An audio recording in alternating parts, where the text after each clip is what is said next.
Taste the Daily. மாவட்டம் பெரிய சோழாண்டி கிராமத்தில் அடிப்படை வசதிகள் இல்லாததால் பொதுமக்கள் அவதியடைந்து வருகின்றனர். பேருந்து, சாலை, மருத்துவமனை, குடிநீர் உள்ளிட்ட அடிப்படை வசதிகள் ஏதுமின்றி அப்பகுதி மக்கள் தவித்து வருகின்றனர்.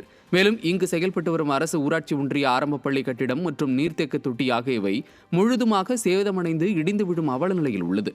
நிர்வாக திறனற்ற ஸ்டாலின் அரசு தங்களது கிராமத்தை முற்றிலும் புறக்கணித்து விட்டதாக அப்பகுதி மக்கள் வேதனை தெரிவித்தனர். சார், எங்களுக்கு பஸ் வசதி வேணும். ஃபர்ஸ்ட் எங்க பிள்ளைய படிக்க போக முடியல. நான் கஷ்டப்பட்டு விரை வெட்டி சம்பாரிச்சு எங்க பிள்ளை படிக்க வைக்கிறேன். அன்றாட படிச்சு எங்க பிள்ளை 8 மணி தான் வீட்டுக்கு வருது. காலை 7 மணிக்கு அனுப்பி விடுறேன் பிள்ளையில. சாயங்காலம் 7 மணி 8 மணி தான் வீட்டுக்கு வருது. எங்க பஸ் வசதி வேணும். மழை பெஞ்சா அன்றாட தண்ணி போய் தேங்கி நிக்குது. வீடுலாம் தண்ணிகள் நிக்குது. அதை யாருமே இன்னும் பண்ண மாட்டாங்க. காட்டுக்கு சுத்தி முள்ளு வெளி தாங்க முடியல எங்களால. பிள்ளைகளும் படிக்க போக முடியல, நாங்களும் எங்கேயும் போக முடியல. வயசானவங்க எங்கேயுமே போக முடியாம ஒரு ஓய்வு எடுக்க போக முடியல சார். அங்க இருந்து வந்தாங்கன்னா 100 ரூபா கூட ஓய்வு கொடுக்க மாட்டாங்க. அங்க இருந்து வீட்டுக்கு தேடி வந்து கொடுத்து போறாங்க. நாங்களும் போக முடியல. எங்க பிள்ளைக்கு படிப்பு பள்ளிக்கூடத்துக்கு பஸ் வேணும். எங்களுக்கு பஸ் வசதி வேணும். ஃபர்ஸ்ட் எங்களுக்கு பள்ளிக்கூடம் வேணும்.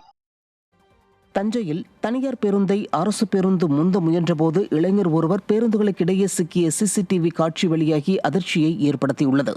முத்துப்பேட்டையிலிருந்து பட்டுக்கோட்டை நோக்கி வந்த தனியார் பேருந்தை தவறான வகையில் இடதுபுறமாக அரசு பேருந்து ஒன்று முந்த முயன்றது. அப்போது சாலையை கடக்க முயன்ற பரத் என்ற இளைஞர் 2 பேருந்துகளுக்கு இடையில் சிக்கிய நிலையில் நல்வாய்ப்பாக சிறு காயங்களுடன் உயிர் தப்பினார். அரசு பேருந்து ஓட்டுநர் விதிகளை மீறி பேருந்தை இயக்கி இளைஞரை விபத்தில் சிக்க வைத்தது பொதுமக்கள் மத்தியில் அதிருப்தியை ஏற்படுத்தியுள்ளது.